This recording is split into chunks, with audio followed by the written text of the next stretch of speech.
computer. So I think we might as well make a start. It's 3 minutes past. So welcome everyone on a Saturday, actually foggy Saturday down here. I'm not sure what it's like in Melbourne, but the fog hasn't lifted today. It's pretty cold. So welcome and thank you for making time on a Saturday afternoon to spend some time with colleagues and hopefully come up with some good ideas and plans. So I would, because it's only going to be, by the looks of it, a small group, it would be good if you do have questions or comments to just unmute yourself and talk. If you don't want to talk, to put it into the chat box. Yeah, so anytime you have some thoughts that you'd like to share or ideas or questions, please do that. So the topic today, it's a huge topic. I mean, I'm sure you all agree that the transition from a graduate or a student to a thriving practitioner is a process. It's not something that happens overnight. It's something that happens incrementally. So we would just, what we're trying to do today is kind of frame it a little bit so we are a lot better prepared for it. I know Drew has been practicing for some time and I'm not sure, what's your experience, Jennifer? Have you seen, I know you're just working out registration and all of that. Have you seen any patients already? No, not many. I'm mainly working out all the business, or trying to work out the business aspects, you know, finding a room, the rental, you know, integrating that with what I can afford, being a poor student at the moment in my life, you know what I mean, and the uncertainty of our society. So no, and that's part of the problem. I'm certainly following up to hopefully do some further internship kind of setups with a clinic or two. So that's what I'm working on at the moment, because I figure there's a little bit more rounding out that wouldn't hurt. But it's a bit of confidence as well, if you know what I mean. You know what you know, but to be able to actually take on the full responsibility for a patient, you know, after the year that we've had. Yeah. I think it's just a little behind the 8 ball, you know? Yeah. Yeah, it's a big responsibility, that's for sure. It's a big task. Yeah. Now, I know Denise works in a clinic. I'm not sure what is your exposure to patients in that clinic, Denise? Do you work with patients or more admin side of things? More admin right now. Okay, cool. And Andrew, you work in 3 different clinics, right? Can you talk? I'm sure I know you're driving. Yeah. No, I can talk. I so can talk. 3 different clinics. Started in one clinic with your own business, and then now you've moved and you've spread yourself out, haven't you? Yeah. So I started in a country clinic because I was offered a position there, and they've got I think they've got a database of like 8,000, 12,000 people. It was huge. A very successful physiotherapist. But I started at the beginning of COVID. So it was like no one wanted to come in and get treated from someone that they didn't know. And so that was kind of short-lived. And now I've moved. I actually got asked to join another country clinic while I was there, which is turned out to be more successful, and then 2 Melbourne clinics. So that's a 4-hour drive for me each day I work there. So that's kind of hard. Yeah. But they're much busier, obviously. Awesome. And what about Shuai? You're in the 2nd year, I understand. So any exposure to patients yet, or is your background in an allied field, or are you just newly studying Chinese medicine? I worked as a Chinese medicine practitioner at China. All right. And when I come to Australia, I need to study again for the course, and I also worried about when I graduate, what can I do? So I come to get more information. Okay, wonderful. Now, Denise, I just had a message on Instagram. Someone tries to log in and has problems. Would you mind? Yeah, there's a few. Do you have the code for this? The Zoom code? Sorry. Yeah. Yeah, just the Zoom code. If you can just message that to me and I can just let them know, because there's someone on Facebook as well.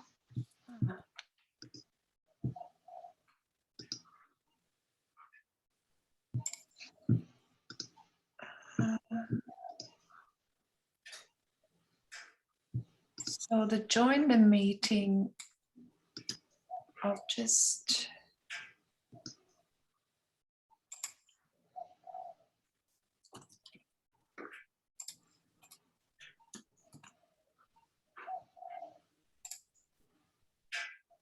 I had to email it to you. Sure, okay, got it.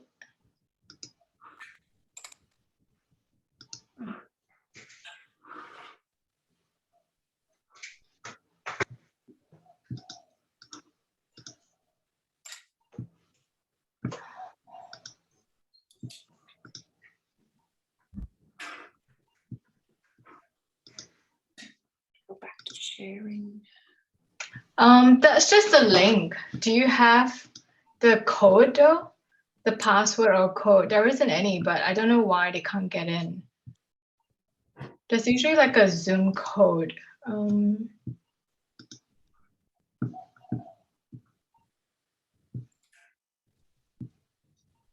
But doesn't the link include the password as well? No, there isn't any. The link that you sent me. Just be able to click the link. I've done a lot of this Skype. So how did you get in? How did you all get in? I wonder. I clicked There's- on the email. You just clicked on the link. Yep. Yeah. They have to open Zoom. If on you the have, if you've computer got and then- Zoom, you just click on the link, and I just went straight to the room. Yeah, that's what I think should happen. So I wonder what these people are doing then. Yeah, I think they're just having their computer issues. So what shall we do? Can we kind of... I'm going to troubleshoot with them.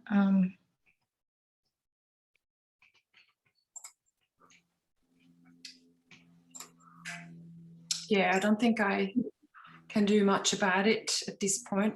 I'm so sorry, but that's... All right. So can I leave it with you for now, Denise? Yeah, just leave it to me. Thank you so Alright. much. Thank you. So just a quick introduction for myself. So I graduated from SSNT, or the previous course, from Southern School. When I graduated in 2001, my course was transferred to Southern School. So that's why I say I graduated from Southern School. I didn't really, but I did in a way. I also founded Safflower Chinese Herbs Expertly Dispensed in 2008. So we've been operating the herbal dispensary service for 13 years. I did further study with ICAM, or Dr. Arnold Versluis from the States. I completed a canonical Chinese medicine training in 2014, which is pretty much all Shanghan and Qingui formulas, all classical formulas. So I use them exclusively now in my clinical practice. I work with classical formulas. I had also built and sold the Safflower Clinic, which is next door to the dispensary, in 2019. I did publish a book the same year in 2019, and I started a master's, just completed my first semester this year with NICM, the National Institute of Complementary Medicine, which is associated with Western Sydney University. So I've just completed my first semester and identified my research project, which will be developing guidelines for case studies, so we can use case studies as high quality evidence, because at the moment they don't rank very high on the research pyramid. Case studies are third or second up from the bottom, so the highest ranking evidence is randomized clinical trials, which don't really fit well with our system. We'll talk a little bit about that down the track. So I decided to develop guidelines for case study reporting, so we could eventually add to our body of evidence, which is already pretty good, and also use it for more publications, because case studies have been used for 2000 years in our system. So I want to expand on that. So that's at this stage, after the first semester, going to be my research project next year. So you'll be definitely hearing more about that down the track. But today we're going to talk about you and your transition into becoming a thriving practitioner.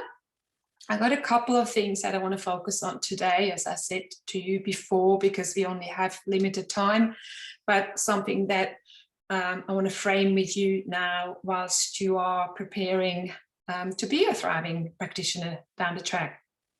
So a transition is a movement, is a passage or a change from one position to another. And I know from memory, it's not an easy one. It's quite a challenging one. And even once you started those first few steps as a practitioner, there's always going to be more transitioning on to the next levels.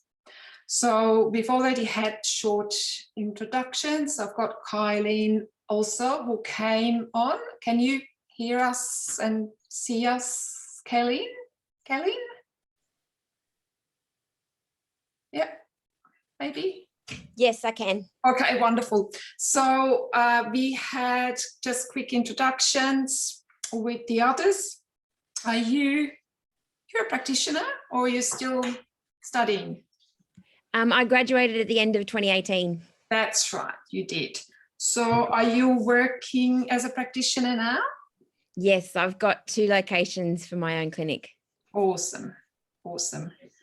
Welcome, Kayleen.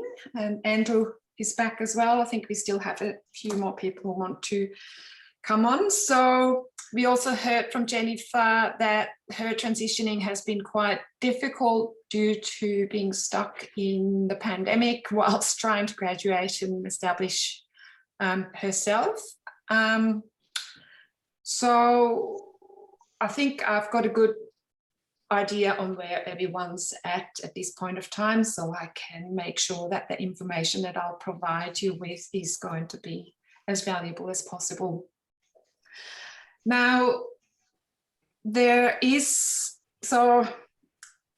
unfortunately, the statistics in our industry are not that great. And I also know from some students that I sometimes speak to that during their undergraduate, they're being told that they won't be able to make a good living from being a Chinese medicine practitioner, which I always found very, very sad, because it's not true at all. It's not true. So I want to put that out first, because it could stop us from, embracing our profession as Chinese medicine practitioners.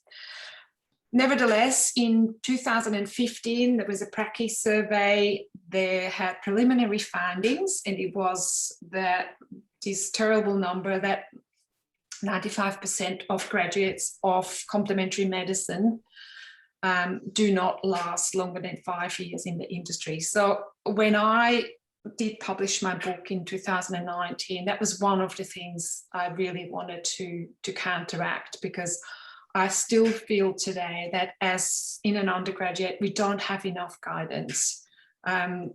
It's all very university based, it's all very Western medicine based, but we don't have enough guidance to help us establish ourselves in clinic.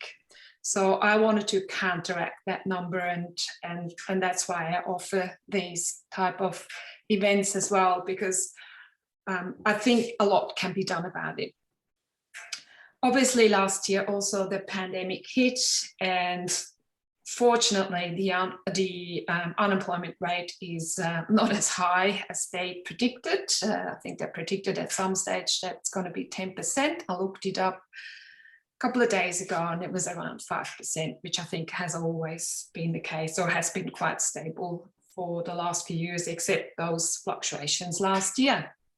I also checked the Pay Scale Australia website, where you can look up an average salary for any profession, and I looked up acupuncturist and it was $70,000 on average. That's full time. It was compared to 60,000 when I last checked about 6 months ago.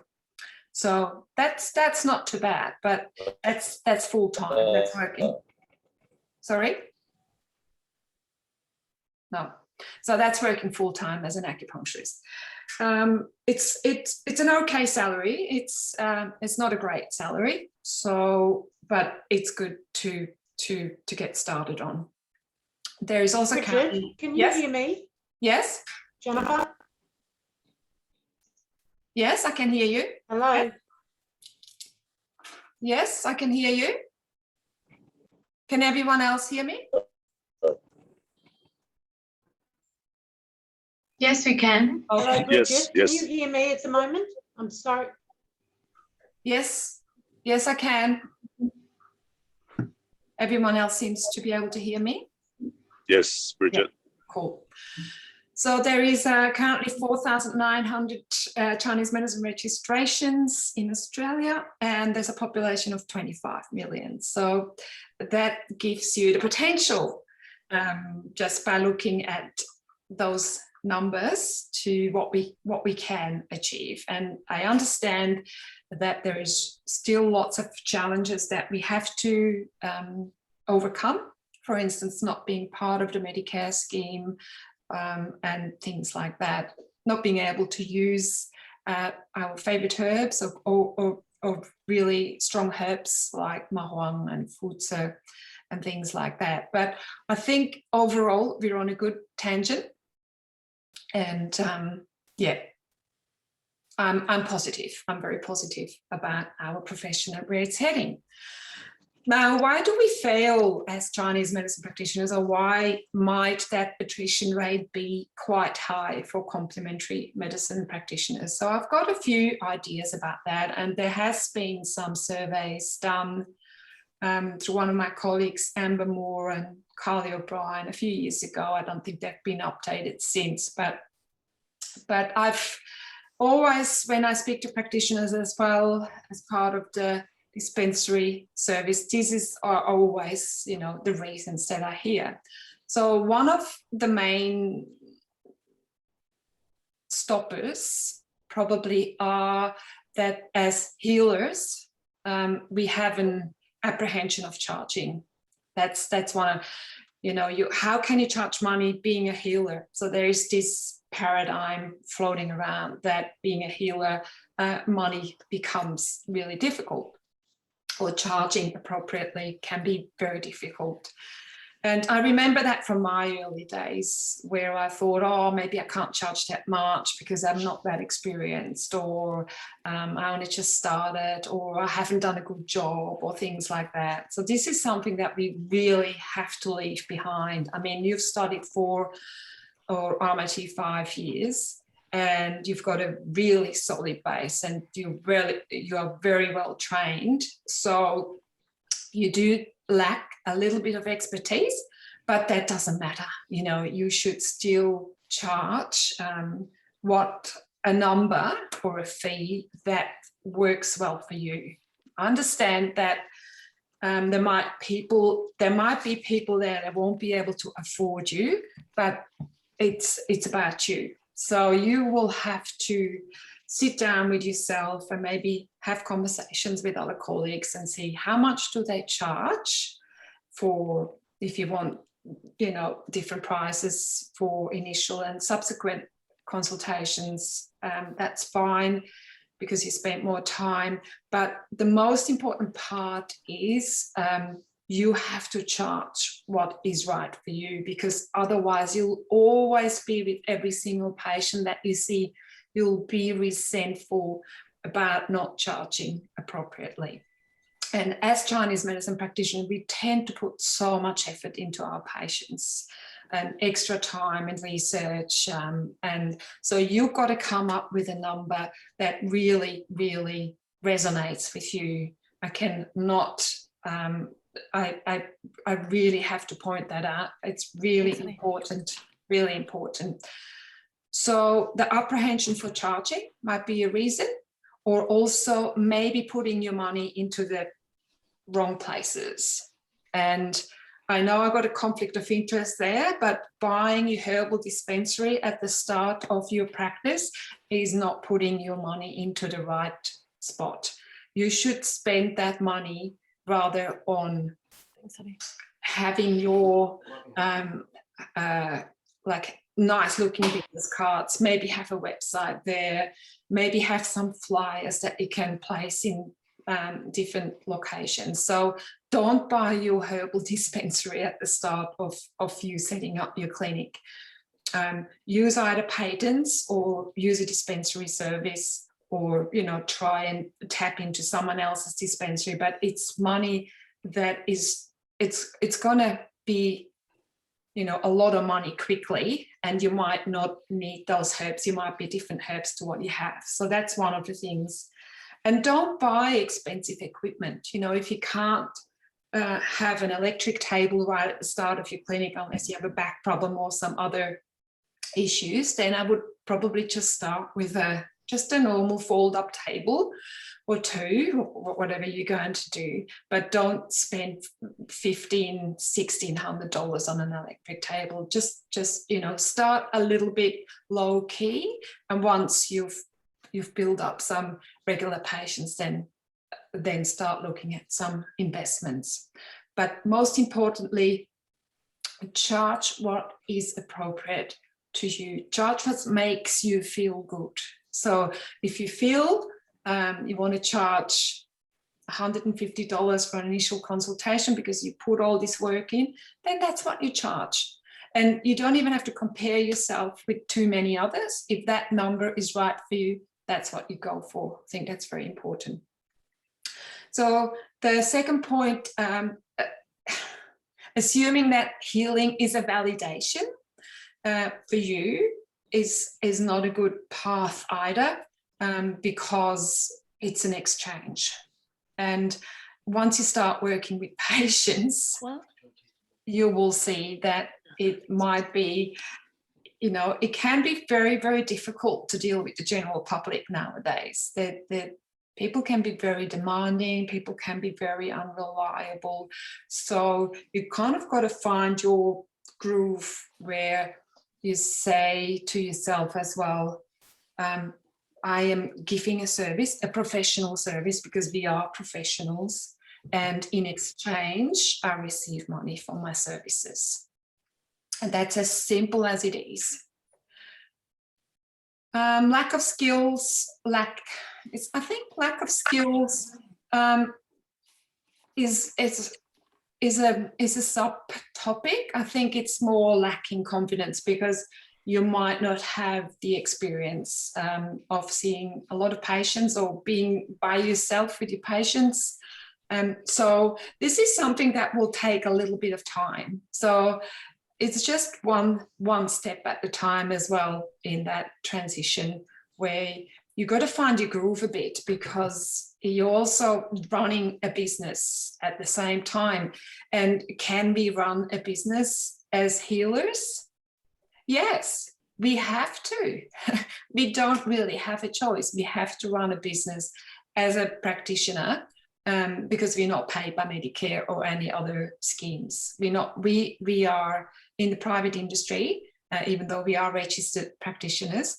We have to make sure that we cover all aspects of that. If you feel really, really reluctant to do that, to set up your own business or your own clinic or your own rooms, then I would suggest to find an employment or an employed position. Safflower Clinic used to employ practitioners, and I know Claire Pyers and other practitioners did have employment as well, rather than commission-based. So as part of the Safflower Clinic, for instance, we employed practitioners on a wage, and we also gave them training. So it wasn't, if they had only 2 patients a day, we paid them for that. We paid them for the full day. They had extra tasks to do, like reordering stock and things like that.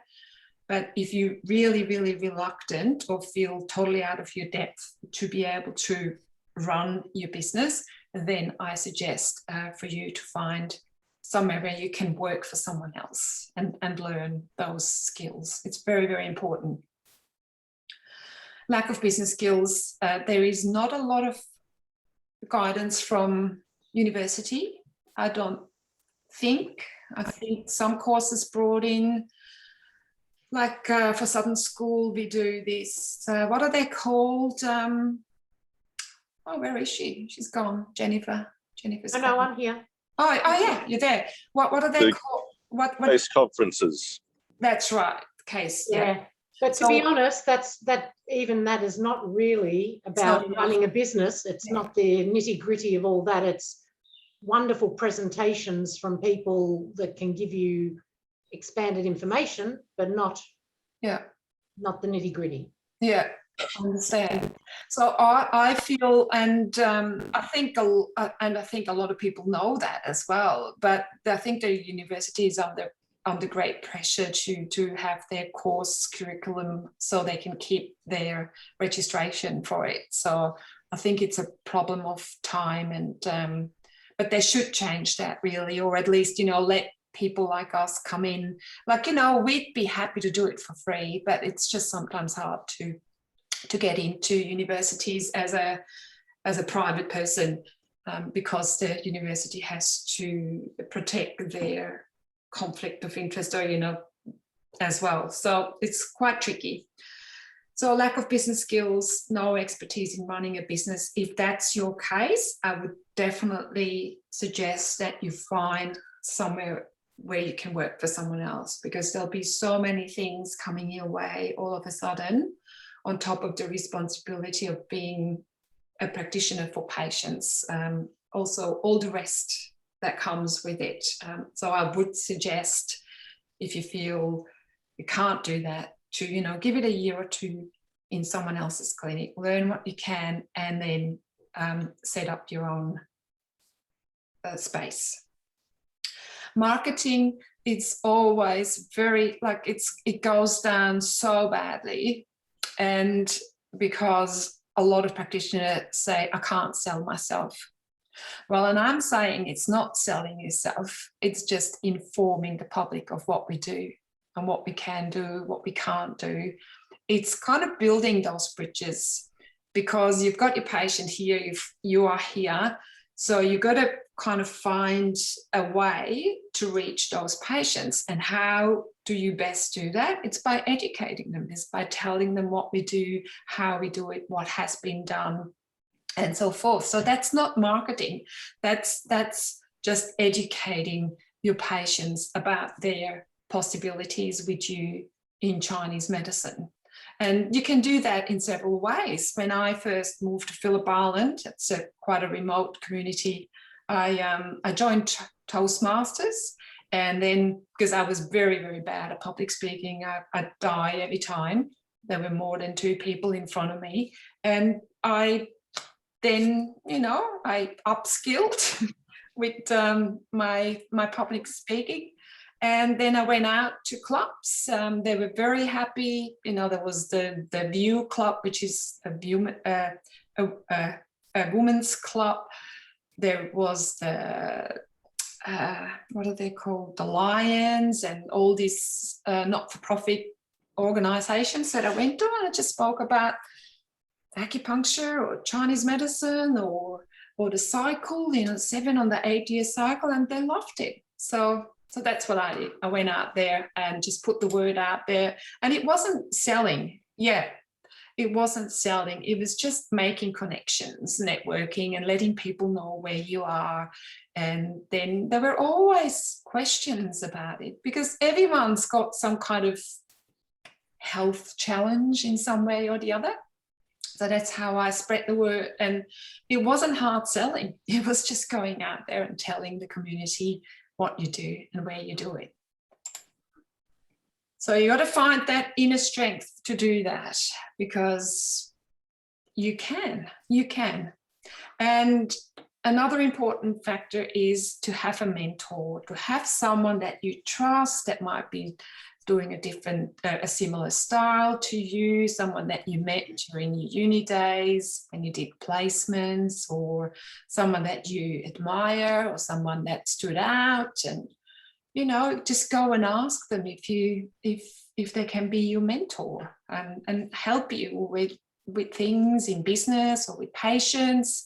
Like, we still receive at Safflower every now and then practitioners who are, quite well established, and sometimes they want to run a case by us and say, look, I've done this, I've done that, it hasn't worked, or it hasn't worked as anticipated. Can you give me another idea? And then we just talk about it. And it doesn't take a lot of time or effort, and it's just helping each other out.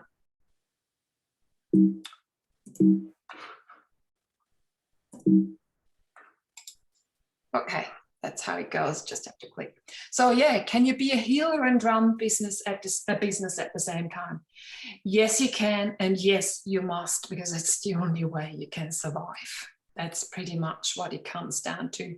So do you have any thoughts or questions about what I've just covered there, or any ideas that you want to throw into the mix?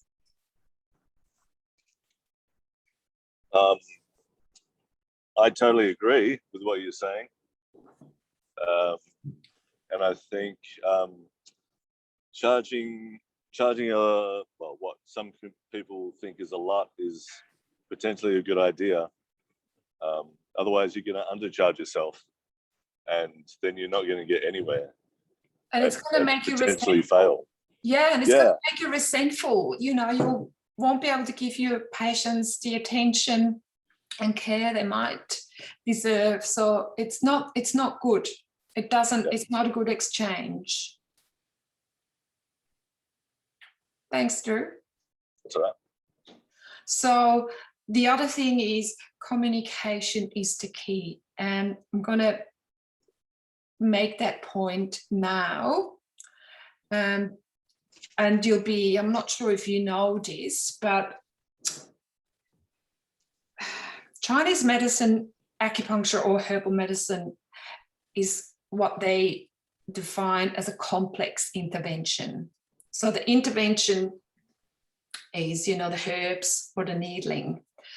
And there has been a lot of research done over the years, and I'll give you some references for that, because I'm not sure if a lot of practitioners are aware of it, but if you think about it, it makes total sense.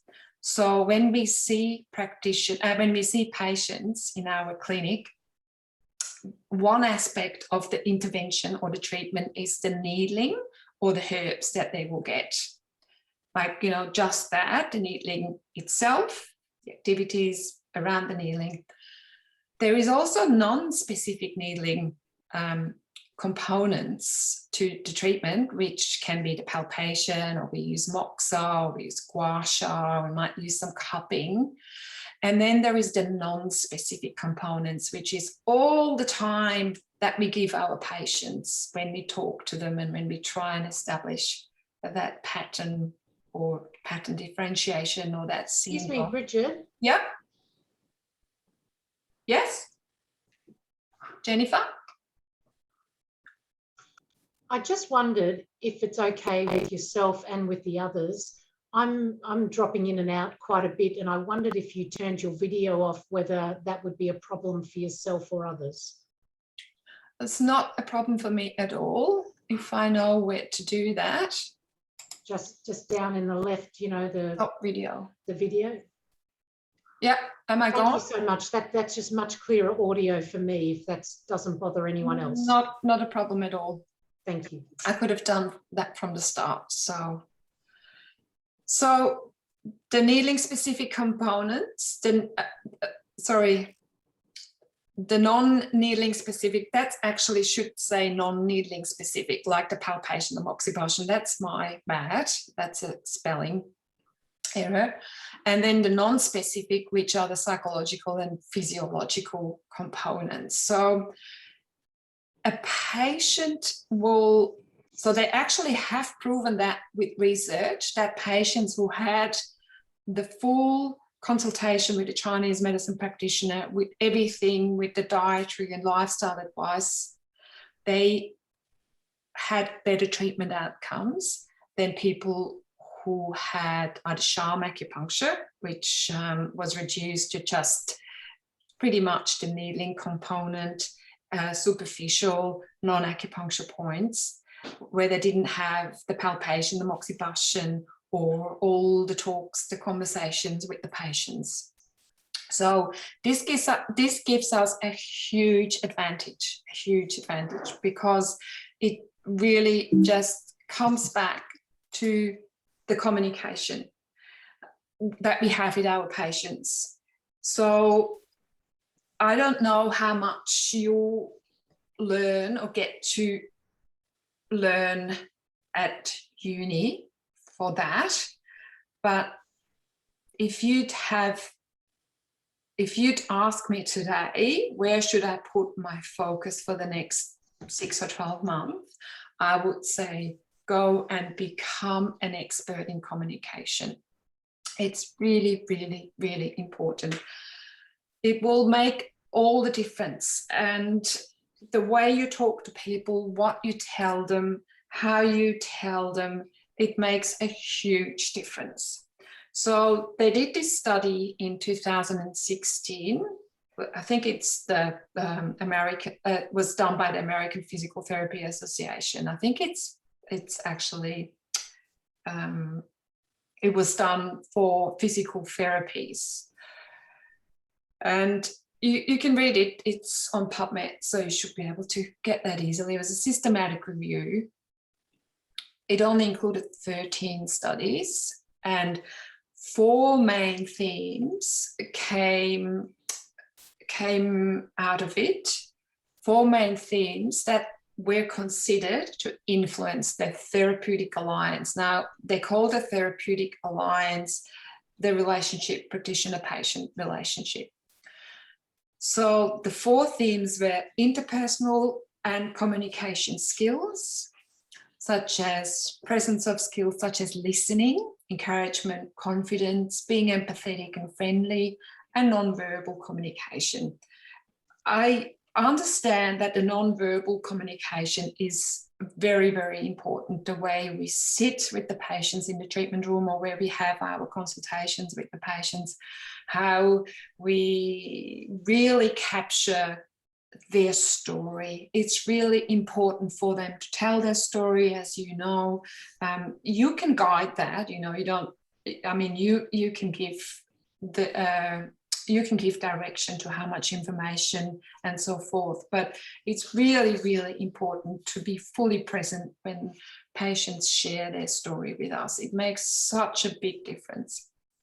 And then the practical skills, yes, the level of training that we have, and the education that we get through our undergraduates, which is really great training. You know, you'll be confident in your needling, and it doesn't matter really, you know, if you have the most perfect points for your acupuncture prescription. It doesn't matter if you have that, and if you up with, you know, the best needling techniques. It's only a part of the treatment outcome, so you just got to be aware of that. The individualized patient-centered care becomes more and more and more important. And they did also surveys with patients, longitudinal studies, which go over, you know, 10 years or so. And the interesting thing is, patients who came to acupuncturists defined their treatments with them as holistic, without the practitioner telling them they're aware. I mean, that's mind-blowing to me. How could they feel that they had a holistic care, or they had, you know, this attention in a holistic way without us making that point to them? So that individualized patient-centered care is just mind-blowing, how it can impact the treatment outcomes. And then obviously there is some organizational, environmental factors. So you've got to be tidy with your invoicing and your receipting, and with your private health claims, and you know, how with your appointments, and like you I mean, to me that doesn't even need addressing, because we live in an organized world here in Australia, and we can all do that, you know, be tidy with those organizational and environmental factors. So you don't let the patient lie in a freezing room, you make sure it's warm, they're covered, and so forth. So those 4 themes came out of this particular study. It wasn't done with acupuncturists. I think it was done with, what are they called? Physiotherapists. Physiotherapists. Thank you. My God, I couldn't remember that word. Can you believe that? I think so, yeah. So very, very important. So the conclusion of this study was a mix of interpersonal, clinical, and organizational factors are perceived to influence the patient-therapist interactions. Although they always say that more research is needed to identify which factors do what in that therapeutic alliance, and which factors impact the treatment outcomes more or less. So that's an interesting study to read for you. Now, I got some examples for acupuncture being complex interventions. There is some good work out there from Patterson, Britain. So they're all worthwhile reading, because they all talk about this acupuncture being a complex intervention, meaning it has multiple components, not just the needling itself or which acupuncture points we use. It also has the non-specific needling components, which is all around moxibustion, and the palpation, you know, when we find the points, or when we touch the patient, when we take their pulses, and as well as non-specific, which are the psychological and other physiological components. They also talk about acupuncture being a holistic care. So this second study, the patient's experience of holistic care, was that longitudinal study. It's very interesting to read, because they have little vignettes, so they have little compressed case study reports from patients in there. It's just beautiful, and you'll see the difference immediately from when patients received the full kit and caboodle from a Chinese medicine practitioner and acupuncturist doing their thing, compared to someone seeing a medical acupuncturist, or having sham acupuncture, which was a reduced type of treatment with wrong acupuncture points and only very superficial needling. Now, I don't know much about Japanese style acupuncture, so please don't judge me if I said something bad there with superficial needling being shown.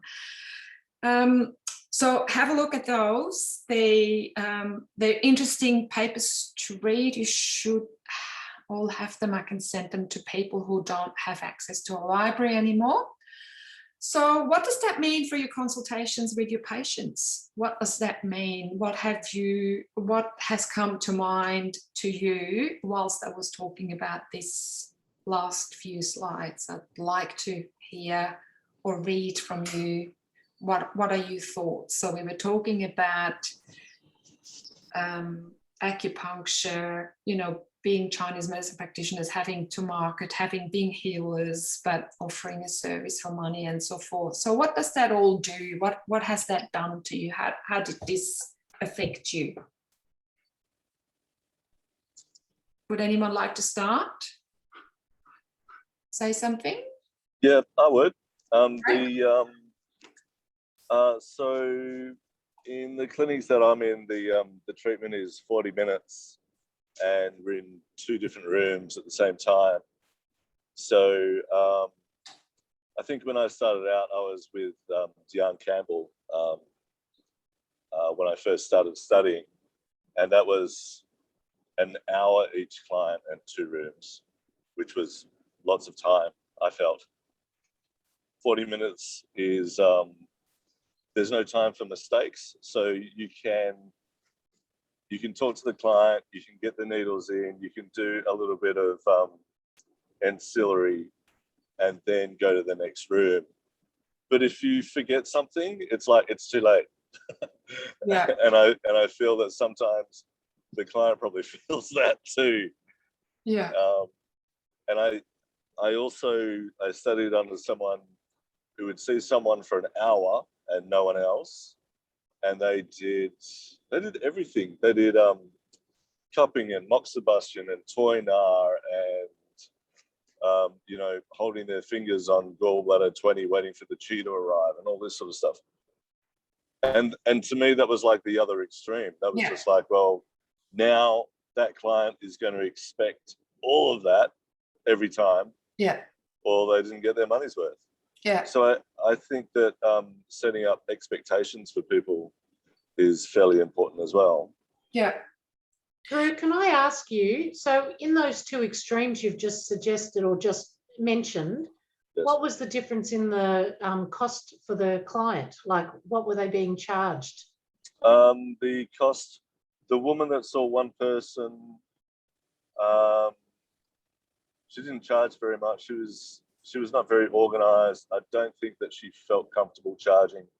And she'd been doing it for 15 years. I think she had a senior's rate, which was like $45. And That's for an hour, 45 for an hour. yeah, if you're a senior. And her other charge was maybe 70. And then at the clinics that I'm at, 2 of the clinics I'm at, it's like $100 return for 40 minutes. Yeah.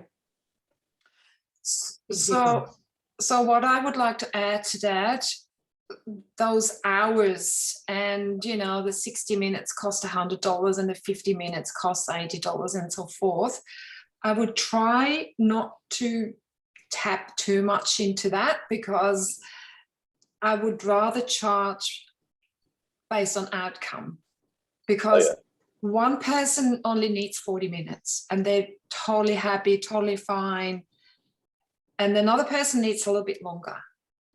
So it's and it always works out at the end of the day too, is what I found. So one person, might only be there for shorter, and one person might be there for a little bit longer. So it works out together. So I would try and not be locked in too much into those 30 minutes, 45 minutes, 60 minutes. Just use it as a guidance, because who charges by the minute? Which industry charges by the minute? Lawyers. I think a lot these days. Yeah. We should charge by outcome. Right. And some people Western doctors charge by the minute. Sorry, Western doctors charge by the minute. Yeah. Also prostitutes charge by the minute, I think. Oh. Yeah. So try and try. Oh, okay. So try those minute things, that is a bit old-fashioned. It's a bit old-fashioned. That's what I'm trying to say. So remember that not everyone needs 60 minutes. Some people need less, some people need more. So make it just make it a session. Don't make it an hour or an hour and 15 or 45 minutes. That's what I'm trying to say. Bridget, is there issues? I'm sorry, is it okay to interrupt you with asking questions? Yeah. Is it an issue then, though, that if you say it's whatever, just arbitrarily, let's say $80 for a session, Yeah. and say that a person comes to you and basically, you know, it's a more simple case and you've treated them and they're out the door in 40 minutes or 30 minutes, and another person comes out and you might need to spend an hour and 20 minutes with them for the same amount, is there then an issue that either of those clients feels like they're getting jibbed one way or the other, that, hey, I've had to pay that and I only got 40 minutes and, well, you know, and I got an hour and a quarter, didn't I get better? You know, is that an issue? I don't think it's an issue for clients. No, it's our issue. Yep. It's what we think. Yep. Does anyone have another opinion on this? I would like to share it. No. Bridget, I can just add my 2 cents worth. Please.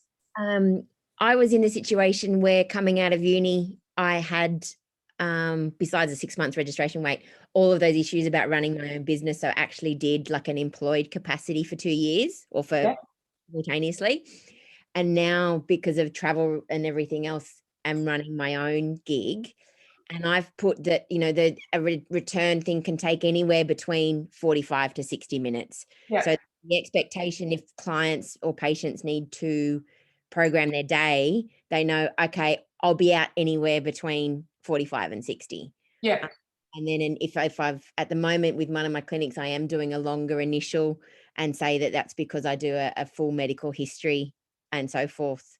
But it also gives you the opportunity to take that time to listen to their story. That you said, be really present in terms of this is the first time you're meeting them.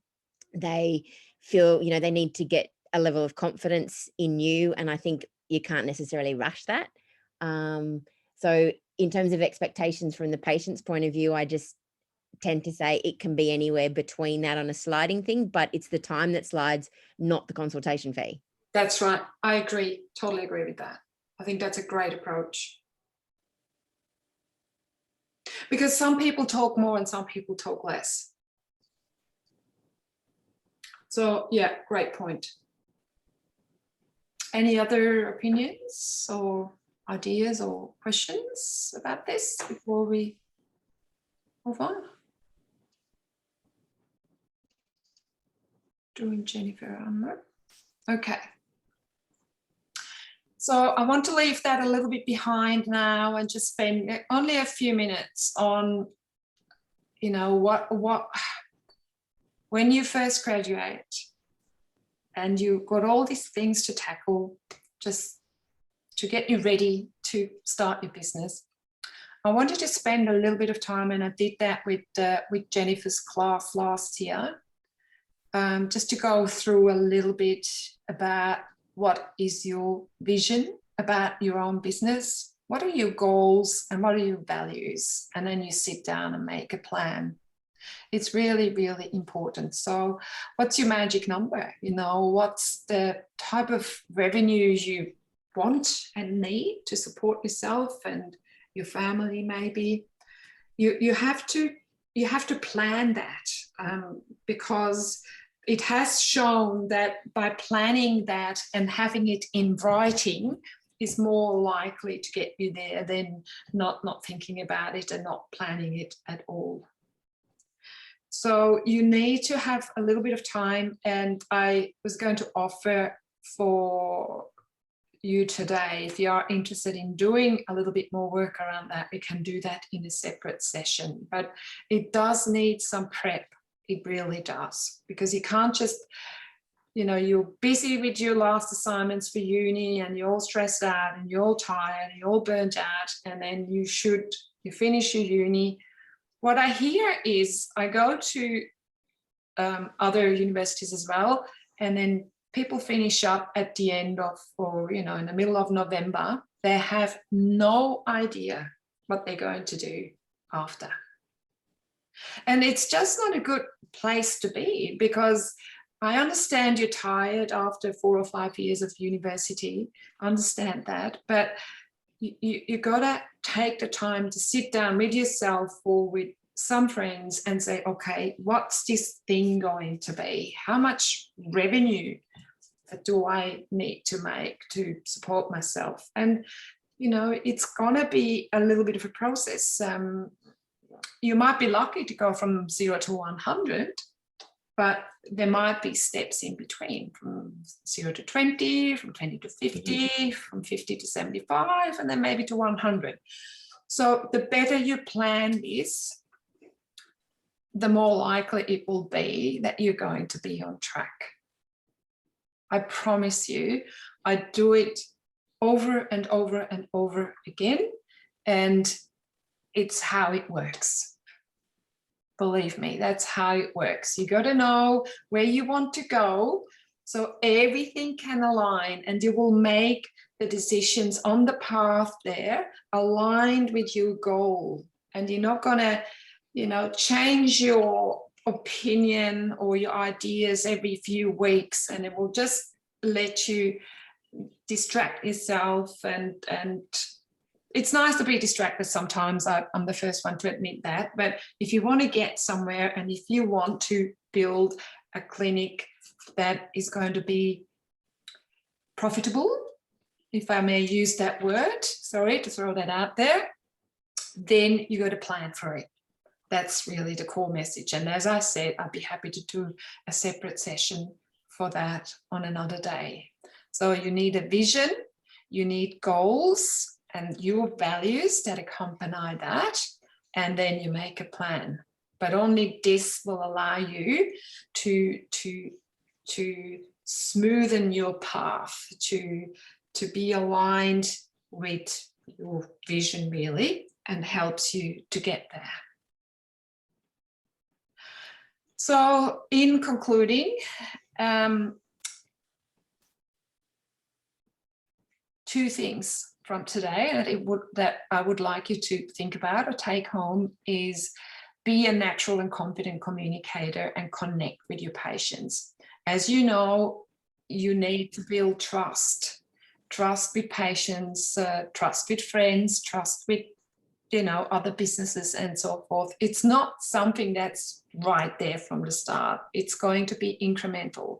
So the more natural and confident you are with your communication outside the treatment room and inside the treatment room, the better you can build that trust.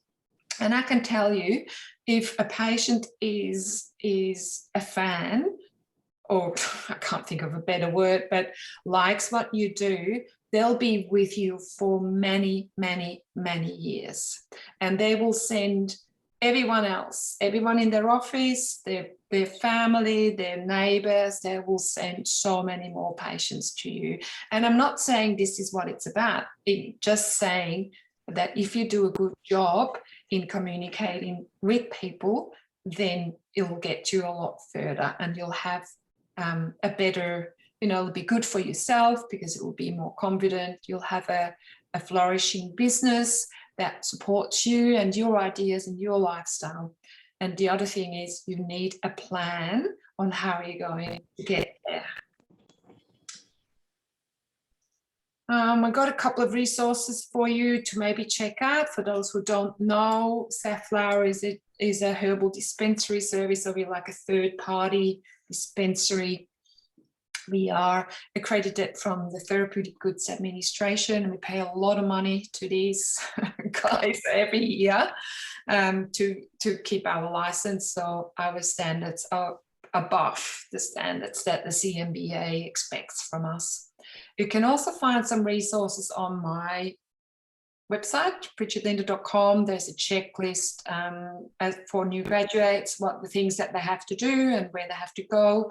And there's a white paper that I had written a few years ago. It always causes people to be upset because it says that herbal dispensing, to do it yourself, only really is feasible if you have a lot of patients and maybe other practitioners to share your herbal dispensary with, because it's just it's a specific area, and you have to spend time and effort and money to make it right. And if you want to buy the book and haven't got it yet, then please use Jewel 2021 in the coupon. It gives you 20% for discount for the book if you wanted it. And if you want to see what Nickham is currently doing in terms of complementary medicine research, they have some great studies that you might have some patients that might be suitable. I think there's one study for dementia going on at the moment. There's quite a few there that are currently open to register. And also if you're an ACMA member, then they have a free mentorship program where you can apply to have a mentor, and they will match you up with a suitable person as a mentor. And did you know that? No, had no idea. Yeah, no, they do. If you're an ACMA member, they do offer that, which is great. That was all. Some of the surveys were done through ACMA.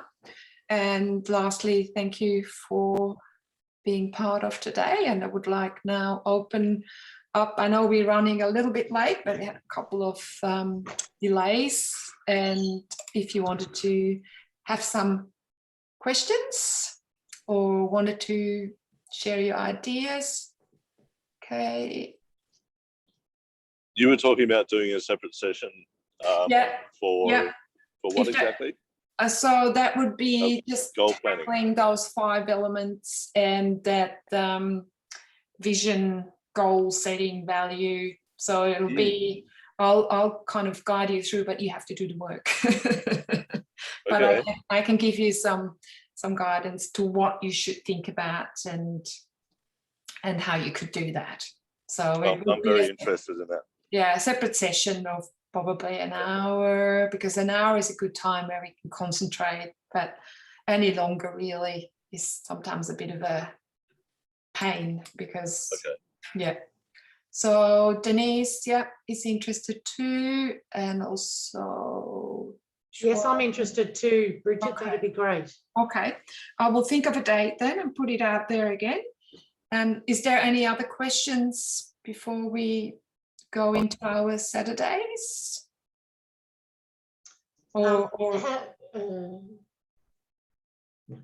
Sorry. Feedback? I was going to know how will I know when with that other session when you get it set up? I think Denise has your email address, doesn't she? No. Or could you send me an email, maybe? Jennifer? Yeah, I do. Jen, I think you messaged us on Instagram, did you? Did I what, sorry? Did you message us on Instagram or did you register for this? No, I got it. It was sent on to me by somebody else. So. Okay. If you can just email Linda at Safflower, then we can put you in the list. Yeah, no worries. Linda at Safflower. Done. Thank you. Okay. Any other comments or feedback or questions? It was great. Thank you. Thank you. Thank you very much. 2 cents of. Yeah, thank you. That was great. I'm glad you enjoyed it. All right. If there is no other questions, just checking the timing. Yeah. Was this a good time or was it not? I know some people have to work on Saturday. That's how I had a few emails for that. That's why other practitioners wanted it to be recorded. So is Saturday a good day or would you prefer another time of day? I'm really good for a Thursday, but that's not convenient for everyone. So I can just watch the recording, I guess. Okay, what about others? Okay, at the moment I'm flexible, Bridget, but it's just depends on, you know, how life changes in the next little while, which is only, you know. Okay, Kimberly is also happy with Saturday afternoon. Okay. Thank you, Kimberly. Old classmate. We all know each other, Bridget. You all know each other? Yeah, except for Kay, maybe. Yeah, that's really cool. Yeah. Well, I enjoyed my time with you today and I hope you all have a great weekend and I look forward to seeing you again soon. Thank you very much. Right. My Thank pleasure. You, Thank you. Bye. Bye. Bye. Bye.